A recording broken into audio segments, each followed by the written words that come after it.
Hey everybody, I'm out here in my woods and I want to show you one of our native plants, native medicinal plants.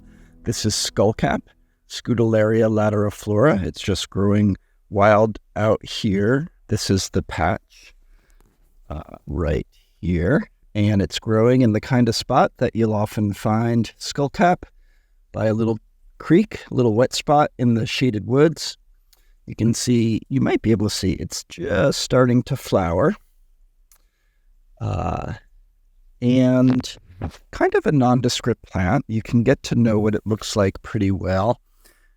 If you're looking for skullcap in the wild, what I usually do is I find a creek in the woods, and I follow that creek. And it's not a rare plant, but we don't always find huge patches of it. Once in a while I do.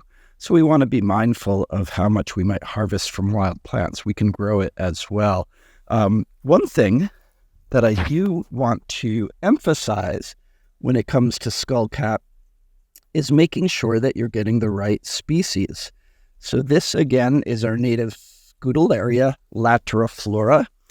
It is one of many Scutellaria species. There are literally hundreds of them around the world, and almost cosmopolitan. When a botanist says cosmopolitan, we mean worldwide. There are tropical Scutellarias, temperate zone Scutellarias, etc. And even in my area, my region, which is northeastern United States, there are, several that I find fairly frequently, fairly regularly, and up to 10 or a dozen that are out here. And people will mix that up fairly frequently, not even just with native skullcap plants, but as an herbalist, the other Scutellaria besides this one that I use frequently is Scutellaria bicalensis, which is an Asian plant, although I have some growing in my garden. And they are quite different what we use them for.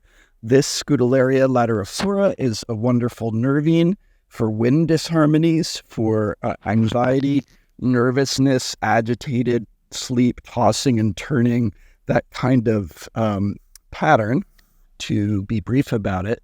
Whereas Scutellaria bicalensis, I'm not going to even get into all the things I use it for because I don't want to get this make this video confusing, but I use it for completely different things, and it's a different part of the plant that's used too.